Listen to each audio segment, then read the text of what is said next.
Bonjour tout le monde et bienvenue dans mon garage pour le guide de l'auto. Alors cette semaine, comme vous le voyez, il sera question de l'Acura Integra Type S. On va revenir rapidement sur le lancement, le dévoilement du Kia EV3, mes impressions de conduite sur le Chevrolet Silverado EV, mais d'abord réponse à la question de la semaine dernière. Quelle division automobile canadienne avait été créée par General Motors à la demande des concessionnaires Pontiac Buick dans les années 90? La réponse, c'est la division Asuna, qui se voulait l'équivalent de Géo qu'on distribuait à travers les concessionnaires Chevrolet Oldsmobile. Les concessionnaires Pontiac Buick n'avaient pas d'équivalent sur le marché canadien, alors on demandait à ce qu'on puisse offrir une gamme de petits véhicules économiques. C'est pourquoi on a créé les Asuna SE GT, qui étaient en fait des passeports Optima et des Pontiac Le Mans qu'on avait rebadgés essentiellement. Même chose pour le Asuna Sunrunner, qui était essentiellement un Chevrolet ou un Geo Tracker. Et il y a eu évidemment l'Asuna Sunfire, qui était une Isuzu Impulse qu'on avait aussi rebaptisée tout simplement. Alors cette division-là a survécu pendant 18 mois à peine avant qu'on l'abandonne. Ce sont des véhicules évidemment très rares qui sont pour la plupart tous disparus du marché canadien depuis. Maintenant, la Kia EV3, un véhicule qui a été dévoilé cette semaine, d'allure très angulaire, on dirait véritablement un Kia EV9 en format de poche, et c'est ce que c'est essentiellement. Ça sera un véhicule à traction, un véhicule qui aura deux choix de batterie de 58,4 kWh ou de 81,3 kWh, dont le format et les dimensions sont à peine plus grandes que celles de la Kia Soul. Alors attendez-vous à ce qu'essentiellement le V3 vienne reprendre le flambeau de la Kia Soul qui vraisemblablement en sera à sa dernière année de commercialisation en 2025. Alors oui, c'est un véhicule tout électrique de format de poche. Ça sera probablement le futur modèle d'entrée de gamme des électriques chez Kia. On pourrait essentiellement laisser tomber la Kia Niro tout électrique pour laisser la place au EV3, et la Niro conserverait sa place au sein de la gamme Kia, mais comme véhicule hybride uniquement. Et on ne sait pas essentiellement ce qui va arriver avec la version hybride rechargeable qui est méconnue et qui est peut-être la moins pertinente de toute la gamme Niro, si vous voulez mon avis. Parce que entre l'hybride qui consomme très peu et la tout électrique, bien, cette version hybride rechargeable qui offre une petite autonomie électrique est plus ou moins convoitée sur le marché actuel. Mais toujours est-il que le V3 a un look franchement intéressant, un habitacle ultra spacieux avec beaucoup d'innovations technologiques, et ça risque fort de connaître du succès chez nous. On sait que chez nous au Québec, on cherche des véhicules électriques abordables, et forcément que le V3 fera partie de ceux-là. On peut s'attendre à une échelle de prix qui va ressembler à celle du Kona EV de Hyundai, dont le prix de départ se situe juste au-dessus des 45 000 $, évidemment avant qu'on retire les crédits gouvernementaux. Alors ça risque de ressembler à ça, et bien, encore une fois, ça signifie probablement le départ de la Kia Soul. Il faut d'ailleurs souligner que la Kia Soul tout électrique n'existe plus. On l'a abandonnée l'année passée. Et c'est un véhicule qui est exclusif au marché canadien. On ne l'avait pas commercialisé sur le marché américain depuis la refonte de la Soul qui avait été faite en 2020. Impression de conduite maintenant sur le Chevrolet Silverado EV que j'ai pu aller conduire dans la région de Détroit. Véhicule qui est gigantesque, qui est un petit peu plus long que le Ford F-150 Lightning, qui reprend les formes de l'ancien Chevrolet Avalanche et la formule aussi, puisqu'on a cette paroi en fond de caisse qui permet d'optimiser l'espace cargo. On peut rabattre la paroi pour accéder à l'habitacle, et donc ça donne un plancher plat de 10,10 pieds. Alors c'est gigantesque, et ça fait en sorte que le véhicule est plus pratique que les autres camionnettes tout électriques du marché. Alors Ford F-150 Lightning, c'est le principal rival, sauf que du côté de chez Chevrolet, on a des batteries de taille de beaucoup supérieure. Pour une version Work Truck 3WT, batterie à 170 kWh et 205 kWh dans le cas de la 4WT et de la RST First Edition que j'ai pu mettre à l'essai, qui est chaussée de roues de 24 pouces. Imaginez 24 pouces de diamètre, c'est gigantesque, ça cogne dur, et forcément que les pneus s'useront rapidement, considérant le poids du véhicule qui lui aussi est astronomique à plus de 8500 livres. On estime en fait le poids de la version RST First Edition à près de 8700 livres, mais les chiffres officiels un fond d'état d'une version 4WT avec la même batterie à 8523 livres. Alors, la version First Edition, évidemment, elle est plus luxueuse. Elle obtient ces gros écrans à bord avec l'intégration Google, navigation intégrée, beaucoup de gadgets, toit ouvrant, en fait, toit panoramique, mais qui n'est pas ouvrant, pardon. Sellerie cuir sur piqûre pour signifier que c'est la version First Edition. Par contre, très décevant au niveau de la finition de certains matériaux qui sont bon marché, considérant la facture du Chevrolet Silverado EV First Edition à 120 870 $.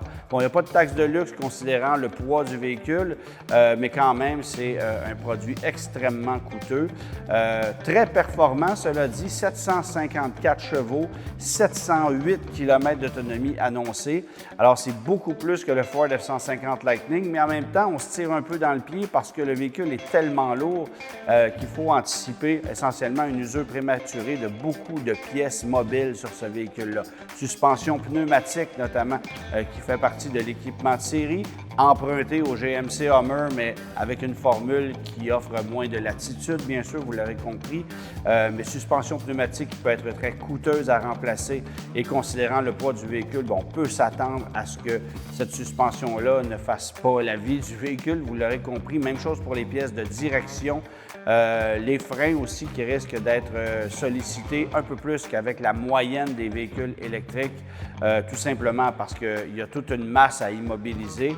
Et je ne vous parle pas de l'usure des pneus de 24 pouces qui vont peut-être durer 15-20 000 km et qui coûteront plus de 1 000 $ pièce à remplacer. Alors, c'est un véhicule qui a déçu surtout pour son poids excessif, pour le fait que la qualité d'assemblage et de finition ne soit pas au rendez-vous.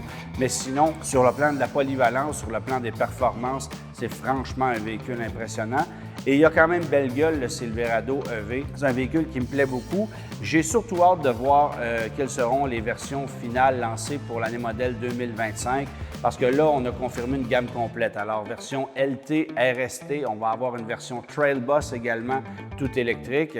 Et moi, je pense que si on intègre à ces versions-là une batterie de plus petite taille, peut-être la batterie de 170 kWh ou même plus petit que ça, je pense que ça pourrait être pertinent de le faire parce que, encore une fois, le problème principal du Silverado EV, c'est son poids et conséquemment, le temps de recharge. On dit qu'on peut recharger ce véhicule-là à vitesse de 350 kW, certes, mais encore faut-il être capable de trouver des bornes qui vont pouvoir alimenter ce véhicule-là à une telle vitesse. Parce que si vous rechargez sur une borne de 50, de 100 kW, ça va être interminable, plusieurs heures pour recharger ce véhicule-là.